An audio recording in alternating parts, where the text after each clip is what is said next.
Olá, boa noite a todos. Sou a professora Zana. A gente vai falar sobre saúde pública 1, né? E hoje nós já falamos sobre a saúde do idoso e hoje nós vamos falar sobre a saúde da criança. O Saúde da Criança, segundo o Caderno de Atenção Básica de número 23 e 33, né, do Ministério da Saúde, ele tem alguns indicadores. Esses indicadores a respeito da mortalidade infantil, que é o quê? É o número de óbitos, de números de idade, né, de 1 ano de idade, por uns 100 mil nascidos vivos na população residente em determinado espaço geográfico no ano considerado. Qual é a interpretação disso? Esse número de óbitos, ele reflete, de maneira geral, as condições de desenvolvimento socioeconômico e infraestrutura ambiental, bem como o acesso e a qualidade dos recursos disponíveis para atenção à saúde materna e da população infantil. Ele expressa um conjunto de causas de morte cuja composição é diferenciada entre o subgrupo de idade componentes da mortalidade infantil. Então, a mortalidade infantil é o número de óbitos de menores de 1 ano de idade por 100 mil nascidos vivos na população residente em determinado espaço geográfico no ano considerado, ok? A epidemiologia da mortalidade infantil no Brasil. É uma média nacional de 2015 de 13,8 mil, né? Dados do IBGE. E a região sul e sudeste, de 9,7 a 10,7 óbitos, respectivamente, a cada 1.000 nascidos. Na região norte e nordeste e centro-oeste, nós temos 18,1 crianças a 17,5 no nordeste e 14,8 óbitos em relação aos nascidos vivos, respectivamente.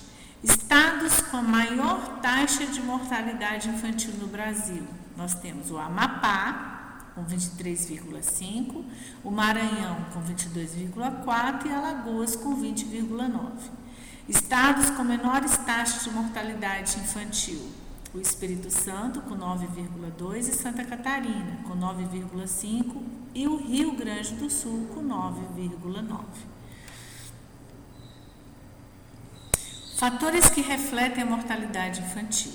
A mortalidade dos menores de 5 anos de idade. A redução significativa nas últimas décadas que persistem grandes desigualdades regionais, como, por exemplo, o Norte e o Nordeste. Então, as questões regionais influenciam muito na mortalidade infantil. Por quê? Porque nós temos, né, como todos veem na mídia diariamente, o Nordeste ele é muito precário, né? Há uma desigualdade social muito grande, né? E isso reflete na mortalidade infantil. Os fatores mais importantes que influenciam e refletem a mortalidade infantil é a educação da mãe. Uma mãe que ela tem um conhecimento melhor, ela vai se cuidar mais, ela vai buscar, né, a alimentação mais saudável, ela não vai fumar, ela não vai beber, ela não vai se drogar, ela vai ter um conhecimento melhor com o cuidado com o seu bebê. O saneamento básico, à medida que aumenta, né, a escolaridade materna, diminui de forma intensa a mortalidade nos menores de 5 anos. Então, é de suma importância a educação. O objetivo do desenvolvimento do milênio. Então, qual o objetivo do desenvolvimento do milênio? Em 1990, foram 62 mortes para cada 100 mil crianças. Em 2012, 14 mortes para cada 100 mil crianças. Foi uma redução de 77% de óbitos, tá? A meta, segundo a Organização, né, das Nações Unidas, para que haja uma redução de 17,9 para 100 mil crianças até 2015. O PAISC. O que é o PAISC? O PENAISC, né? PENAISC que a gente chama. O PNAISC é a Política Nacional de Atenção Integral à Saúde da Criança. Então, a Política Nacional de Atenção, Integral à Saúde da Criança, que é o PNAISC, ele foi criado pensando na saúde da criança, pensando no seu crescimento e desenvolvimento, pensando para que essa criança ela venha realmente a ter um desenvolvimento, uma formação de excelência, Então, nós temos a portaria criada de número 1130, de 5 de agosto de 2015, que vai instituir a Política Nacional de Atenção à Saúde da Criança, o PNAISC, no âmbito do Sistema Único de Saúde, que é o SUS, ok? O PNAISC, que é a Política Nacional de Atenção Integral à Saúde da Criança, tem o objetivo promover e proteger a saúde da criança e o aleitamento materno mediante a atenção e cuidados integrais e integrados da gestação aos 9 anos de vida. Em especial, a atenção primária infantil e as populações de maior vulnerabilidade, visando a redução da morbimortalidade e um ambiente facilitador à vida com condições dignas de existência e pleno desenvolvimento. Para fins da PNAISC, Programa Nacional de Atenção, Assistência, à Saúde da Criança, considera-se no artigo 3º, criança, a pessoa na faixa etária de 0 a 9 anos de idade, ou seja, de 0 a 120 meses. E, artigo 3º, parágrafo 2º, primeira infância, pessoa na faixa etária de 0 a 5 anos, ou seja, de 0 a 72 meses. Então, criança é uma pessoa na faixa etária de 0 a 9 anos, ou 0 a 120 dias. Primeira infância, de 0 a 5 anos, ou de 0 a 72 meses. E o parágrafo único, para fins de atendimento em serviços de pediatria no SUS, a PNAISC contemplará crianças e adolescentes até a idade de 15 anos, ou seja, 192 meses. Sendo este limite etário passível de alteração de acordo com as normas e rotinas do estabelecimento de saúde responsável pelo atendimento. Os princípios do PNAISC, o artigo 4º. Direito à vida e à saúde. 2. Prioridade absoluta da criança. 3. Acesso universal à saúde. 4. Integralidade no cuidado. 5. Equidade em saúde. 6. Ambiente facilitador à vida. 7. Humanização de atenção. 8. Gestão participativa e controle social. Bom, agora nós vamos falar a questão do aleitamento materno. O aleitamento materno, ele visa melhorar o crescimento e desenvolvimento dessa criança. E aí nós temos o AME, que é o aleitamento materno exclusivo. E nós temos a alimentação complementar saudável. O artigo 8º são ações estratégicas de saúde de aleitamento materno e alimentar, complementação à saúde. Primeiro, então nós temos tanto o aleitamento materno como a alimentação, que ela deve ser complementar ao aleitamento materno nos 2 primeiros anos de vida e, ao mesmo tempo, ela tem que ser uma alimentação saudável.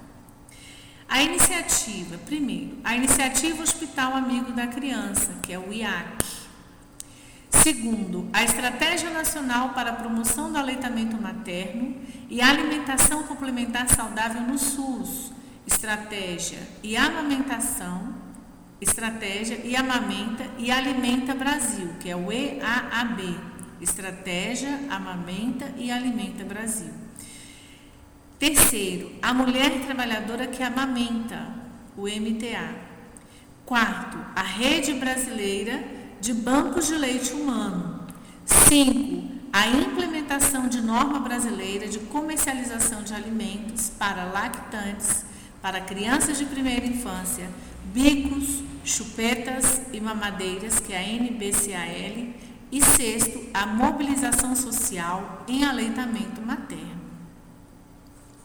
O IAC, que é a Iniciativa Hospital Amigo da Criança, ele foi criado em 1990, ao assinar em 1990 a Declaração de Innocenti, em encontro em Spadle degli Innocenti, na Itália. O Brasil, um dos 12 países escolhidos para dar partida ao IAC, que é a Iniciativa Hospital Amigo da Criança, formalizou o compromisso de fazer dos 10 passos uma realização nos hospitais do país. Em março de 1992, o Ministério da Saúde e o Grupo de Defesa da Saúde da Criança, com o apoio da Unicef e da OPAS, que é a Organização Pan-Americana de Saúde, deram os primeiros passos. 10 passos para o sucesso da AME. O que quer dizer a AME? Aleitamento materno exclusivo. Primeiramente, então, para um hospital ele ser amigo da criança, ele tem que seguir os 10 passos da AME. Ele tem que ter uma norma escrita sobre aleitamento materno, que deve ser rotineiramente transmitida a toda a equipe do serviço, treinar toda a equipe, capacitando-a para implementar essa norma, informar todas as gestantes atendidas sobre as vantagens e o manejo da amamentação, ajudar a mãe a iniciar a amamentação na primeira meia hora após o parto. Sim, o bebê já nasce e após o nascimento ele é colocado sobre o peito da mãe para poder mamar. Mostrar às mães como amamentar e como manter a lactação mesmo se vierem a ser separadas dos seus filhos. Os 10 passos para o AME. Continuando. Não dar ao recém-nascido nenhum outro alimento ou bebida além do leite materno, a não ser que tenha indicação clínica. Praticar o alojamento conjunto, permitir que as mães e bebês permaneçam juntas 24 horas por dia. É por isso que chama alojamento conjunto, porque o bebê permanece sempre com a mãe após o nascimento. Encorajar a amamentação sobre livre demanda, não dar bicos artificiais ou chupetas a crianças amamentadas. Encorajar o estabelecimento de grupos de apoio à amamentação, para onde as mães devem ser encaminhadas por ocasião da alta hospitalar. Só um minutinho.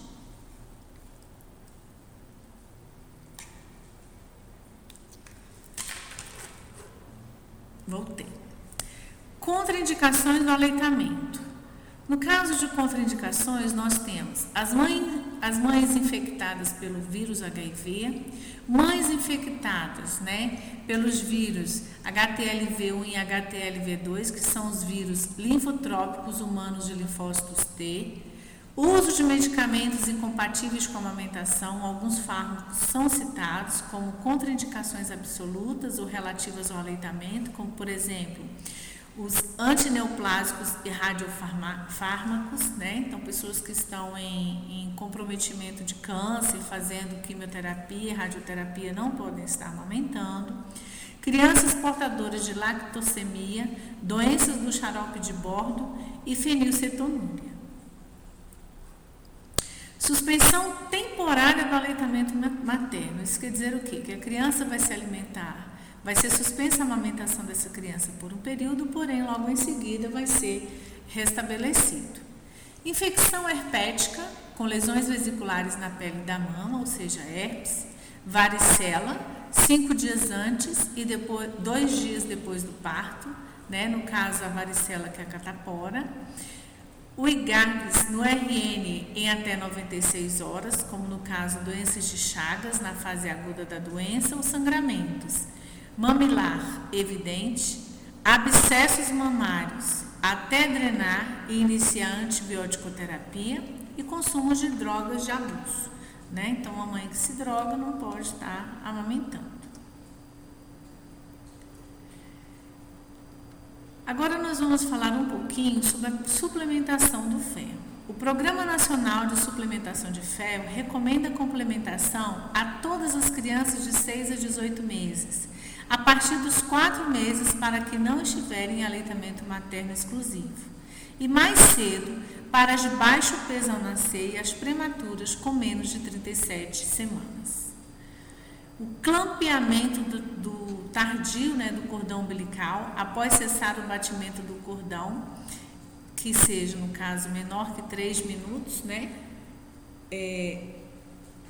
o que acontece? A estratégia de prevenção da anemia. Então, todas as vezes que o clampeamento for tardio, pode acontecer uma perda de sangue evidente e aí a criança ficar com anemia. E aí, para se fazer a prevenção, usa-se também a suplementação férrica, tá? A suplementação de ferro. Em 12 de setembro de 2014, foi publicado a Portaria de 1977, que atualiza as diretrizes nacionais do Programa de Suplementação de Ferro. Ou seja, todas as crianças devem suplementar ferro. Por quê? Porque existe mundialmente uma má alimentação. Muitas vezes ingere-se bastante carboidrato em alguns países e poucas vitaminas. E isso faz com que a criança muitas vezes venha a se desenvolver uma anemia ferropriva, além de uma má alimentação devido à falta do próprio alimento. Então, o que acontece?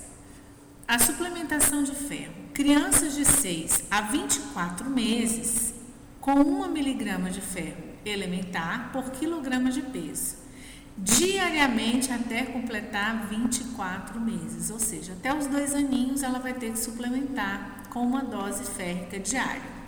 E sulfato ferroso em gotas, 25 miligramas por ml. Conceitos e definições a respeito do RN.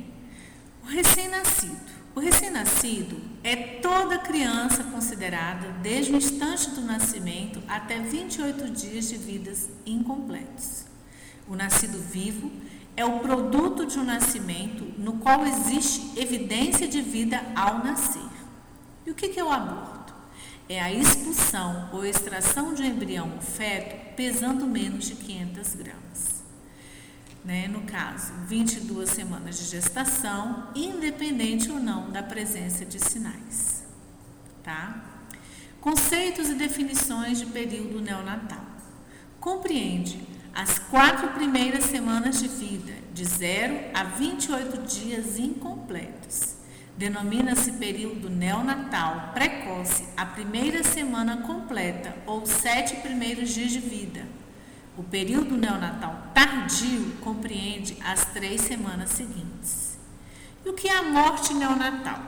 É a ocorrida no período neonatal, ou seja, entre 0 e 28 dias incompletos após o nascimento. Porque o período neonatal não é aquele justamente que compreende as 4 primeiras semanas de vida do bebezinho, de 0 a 28 dias. Então, a morte neonatal é aquela que ocorre nesse período. O neomorto. O neomorto é o nome que se dá à criança morta dentro deste período. Conceitos e definições. O que é o natimorto? Natimorto é o produto do nascimento de um feto morto. Considera-se feto morto aquele que nasce pesando mais de 500 gramas e que não tem evidência de vida depois de nascer. Morte neonatal precoce é a morte de um recém-nascido durante os primeiros 7 dias completos de vida. Então, é aquela coisa, antigamente falava-se muito assim, durante 7 dias o bebê não pode sair de casa porque ele pode morrer, e tinha aquela, empiricamente, aquele medo de se sair com o neném. Por quê? Porque era justamente o medo dele morrer, principalmente de tétano neonatal, durante os períodos de 7 dias. Então, a morte neonatal precoce é justamente essa morte de um recém-nascido durante os primeiros 7 dias de vida completos, tá? A morte neonatal tardia é a morte de um recém-nascido depois de 7 dias completos de vida, porém antes dos 28 dias de vida completo. Os critérios e variáveis de classificação. Nós temos a idade gestacional, que é um tempo transcorrido desde a concepção até o nascimento do bebê. E o peso ao nascer, tá? Então, sempre o bebê, você vai ter o peso dele. A classificação segundo a idade gestacional.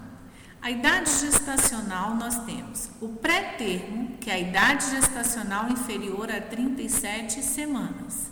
A termo, que é a idade gestacional entre 37 e 41 semanas e 6 dias. E o pós-termo, que é a idade gestacional igual ou maior que 42 semanas.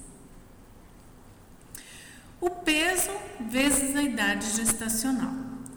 O recém-nascido, chamamos de RN, grande para a idade gestacional, quando ele é GIG, peso acima do percentil de 90. E um RN adequado para a idade gestacional, ou seja, AIG adequado para a idade gestacional, com peso entre o percentil de 10 a 90. E o RN pequeno para a idade gestacional, PIG, peso abaixo do percentil 10. Normalmente, quando vemos um bebê GIG, ou seja, muito grande para a idade gestacional, está muito correlacionado com crianças que correm o risco de mães obesas e riscos de diabetes, ok? O peso ao nascer. O RN é considerado baixo peso com peso menor que 2.500 gramas e o RN de muito baixo peso com peso menor que 1.500 gramas e o RN de muito baixo peso com peso menor que 1.000 gramas. Cuidados imediatos ao RN saudável no pós-parto. Nós temos o RN de termo, com tônus muscular em flexão, com a respiração presente e um choro ao nascer presente, ou seja, o bebê chorou. Cuidados imediatos ao recém-nascido saudável no pós-termos.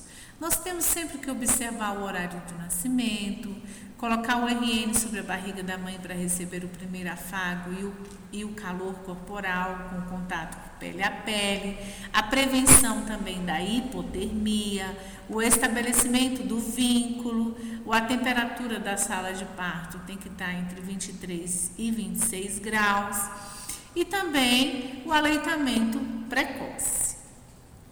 Cuidados imediatos ao RN saudável no pós-parto. Temos sempre que identificar esse bebezinho, a mãe, aguardar e fazer a secção e clampeamento oportuno do cordão umbilical com o RN sobre o colo da mãe, conferir vasos sanguíneos do cordão, proteger o RN com campo seco e aquecido, orientar a mãe a proteger a cabeça do RN, evitando assim a perda de calor. Cuidados imediatos ao RN saudável no pós-parto. Temos sempre que incentivar, que otimizar a mãe, parabenizando-a, pelo nascimento da criança, favorecer a presença do acompanhante sempre, estimular e orientar a amamentação ainda na primeira hora de vida, então a estimulação precoce para a amamentação é extremamente importante. A proteção sem demora, ou seja, temos sempre que estar atento não apenas para o bebê, mas também para a mãe. Considerações sobre RN com boa vitalidade. Um bebê que esteja com boa vitalidade, que esteja bem, o clampeamento tardio do cordão umbilical é benéfico com relação aos índices hematológicos na idade de 3 a 6 meses. O contato pele a pele com a mãe imediatamente após o nascimento, em temperatura ambiente de 26 a 23 graus, reduz o risco de hipotermia em recém-nascidos de termo, ou seja, aqueles que nasceram no tempo adequado. A Organização Mundial de Saúde recomenda que o aleitamento materno seja iniciado na primeira hora de vida, pois se associa a um período um maior período de amamentação, uma melhor interação da mãe e do bebê e menor risco de hemorragia materna. Artigo 6º. A PNAISC se estrutura em 7 eixos estratégicos. Programa Nacional de Atenção, Lembram lá em cima? Programa Nacional de Atenção à Saúde da Criança, A atenção integral a crianças com agravos prevalentes na infância e com doenças crônicas consiste em estratégia para o diagnóstico precoce e a qualificação do manejo de doenças prevalentes na infância e ações de prevenção de doenças crônicas e de cuidado dos casos diagnosticados, com o fomento da atenção e internação domiciliar sempre que necessário. O artigo 10º. São ações estratégicas do eixo de atenção integral à criança com agravos prevalentes na infância e com doenças crônicas. 1. A atenção integrada às doenças prevalentes na infância, o AIDPI, atenção integrada das doenças prevalentes na infância. 2. A construção de diretrizes de atenção e linhas de cuidado. E 3. O fomento da atenção e internação domiciliar. O AIDPI, ou seja, a atenção integrada às doenças prevalentes na infância, é uma estratégia que visa a melhoria da saúde da criança e inclui intervenções no nível comunitário e no sistema público de saúde. Constitui uma das prioridades das políticas da saúde infantil do Ministério da Saúde, com ênfase na atenção primária à saúde. Por isso, a importância dos programas e estratégias saúde da família.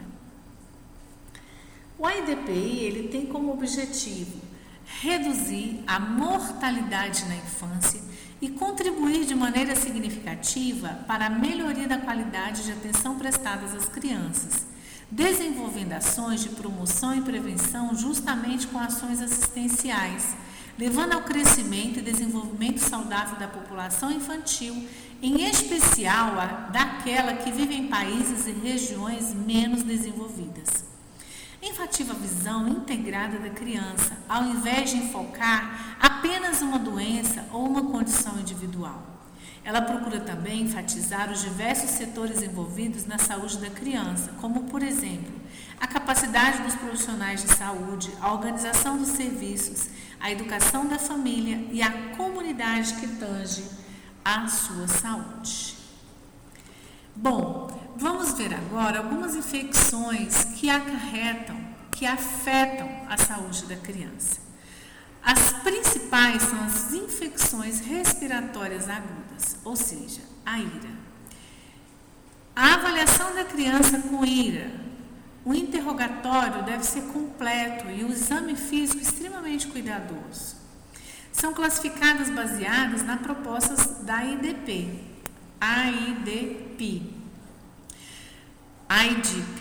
Geralmente chama assim, AIDP, que é verificar se a criança apresenta algum risco de vida, sinal de perigo, causada pela IRA ou outras doenças graves. Se doença grave, deve-se encaminhar.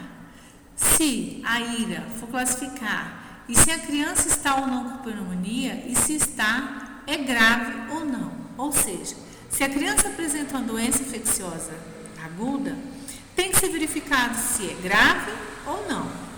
E conforme a gravidade, encaminhar para um hospital ou, conforme não, tratar na estratégia de saúde da família.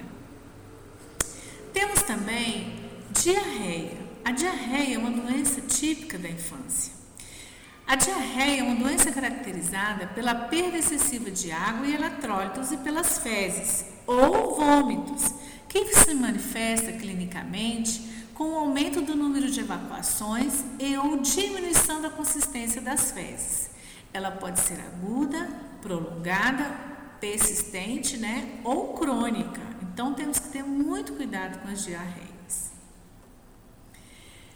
A diarreia, ela pode ser classificada quanto à evolução. A diarreia pode ser aguda, prolongada, a diarreia pode ser crônica. A alteração súbita na frequência e consistência das fezes, o tempo de duração inferior a 10 dias, autolimitante de origem infecciosa. Então, assim, quando a diarreia é crônica, né, nós temos uma alteração súbita, ou seja, a criança fazia cocô corretamente, tudo tranquilo, de repente ela começa a fazer uma consistência mais aquosa, evacuar mais vezes e o período está completamente prolongado, você não consegue ter um controle. Então temos que estar atento. Por quê? Porque provavelmente está com uma infecção e precisa ser tratado. A diarreia aguda, que se prolonga por alteração secundária decorrente de tratamento inadequado da diarreia aguda, né? As fezes geralmente ficam amolecidas em maior frequência, duração mais de 30 dias e etiologia variada. Então, nós temos que ter muito cuidado com as diarreias, porque as diarreias, elas podem matar. A diarreia, o distúrbio diarreico, a depender do local do comprometimento do trato gastrointestinal, recebe nomes diferentes. Por exemplo, quando é no estômago, no intestino, nós temos a gastroenterite. Quando é no intestino delgado, nós temos as enterites. Quando é no colo, a colite. Quando é no colo e intestino, é a enterocolite. A desinteria é a inflamação intestinal, especialmente do colo, acompanhada de cólica, urgência intestinal e fezes líquidas com sangue e muco. Nós temos que estar bem atento, por quê? Porque a diarreia, ela vai provocar primordialmente a desidratação. Por isso que a criança, ela perde muito líquido em um tempo muito pequeno, o que pode acarretar, inclusive, o óbito. Por isso, a importância da hidratação. A desidratação, o conceito, é a condição clínica consequente à perda do líquido corporal com equilíbrio negativo de água e, em geral, de eletrólitos. A desidratação grave põe em risco a integridade de tecidos e órgãos para lesar ou destruir as células. A desidratação põe em risco a própria vida por afetar funções vitais. As causas da desidratação. As causas são a diarreia, vômitos repetidos, febre, afecções respiratórias com taquipneia intensa e ingestão inadequada de água. As características. As crianças são mais suscetíveis devido ao seu grande nível metabólico, maiores necessidades hídricas, né? E infecções no lactante, ou seja, 150 ml por quilograma e o adulto 30 ml por quilograma. A imaturidade do sistema imunológico, ou seja, uma predisposição a infecções. O fato das crianças, né, elas não têm o seu sistema imunológico ainda formado. E a imaturidade renal também. A desidratação ela é classificada de acordo com a percentagem de redução do peso corporal em leve, com perda ponderal de 5%, que é uma desidratação leve, moderada, com perda ponderal de 5 a 10%, com a desidratação moderada, e a grave, perda ponderal acima de 10%, que é uma desidratação grave. Sem sinais de desidratação. Ausência de sinais suficientes para a caracterização de alguma desidratação ou desidratação grave. Nós temos o plano A, né?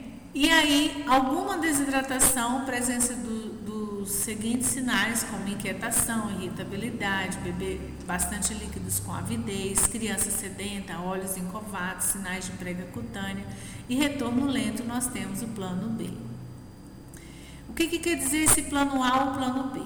Geralmente, o plano A, a criança ela vai ser hidratada via oral. O plano B, essa criança provavelmente, por ela já estar apresentando uma desidratação mais grave, por ela estar irritada, por ela não estar sedenta, olhos encavados, você olha realmente para a criança, você vê que ela realmente está com sinais de desidratação clássico, ela provavelmente terá que ser internada para fazer uma hidratação venosa, ok? A desidratação grave. Aquela que realmente, sabe, você percebe que a criança não está conseguindo repor as funções hídricas. A desidratação grave, presença de 2 dos seguintes sinais: letargia ou inconsciência, incapacidade para ingestão de líquidos ou ingestão pobre, olhos encovados, sinal de prega cutânea com retorno muito lento, né? No caso maior que 2 segundos, e o plano C. Muitas vezes essa criança ela vai precisar ficar internada por um tempo muito maior, com hidratação contínua, tá? Ficar realmente sob observação plena, tá? E aí vamos ver aqui alguns dos planos. O plano A, que é aquilo que eu falei, que é a hidratação hídrica, né? A hidratação oral. O plano A é o tratamento domiciliar. Orienta sobre 4 regras básicas, que é a oferta de líquido aumentado até 12 meses, 1/4 a 1/2 de copo para cada evacuação.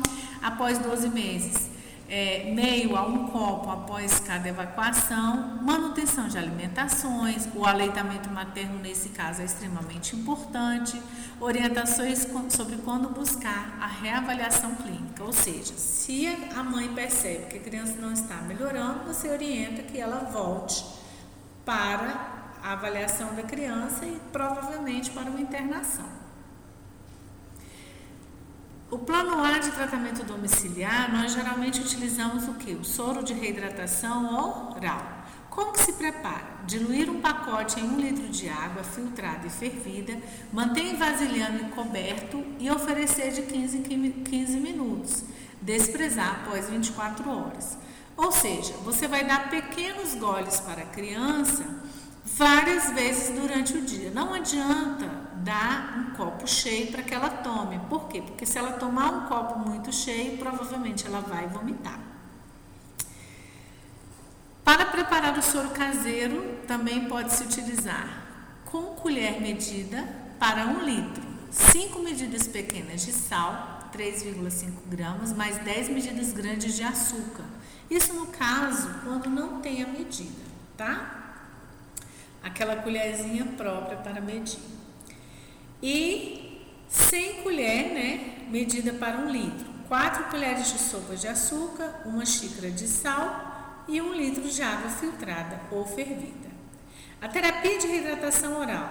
Quais os princípios da terapia para crianças com diarreia e desidratação? Preferir o soro. A reidratação ela é mais rápida, de 3 a 4 horas. Uma realimentação habitual assim que a desidratação estiver corrigida. Lactantes em aleitamento materno devem continuar recebendo leite materno sem interrupção. A terapia de reidratação oral em lactantes em uso de fórmula artificial não diluir e não há necessidade de substituir por fórmulas especiais. Continuar oferecendo soro após cada dejecção líquida, né? no caso, a cada evacuação, e não há necessidade de avaliação laboratorial ou medicamentosa. Ok? Nós vamos parar por hoje e na próxima aula continuamos. Obrigada.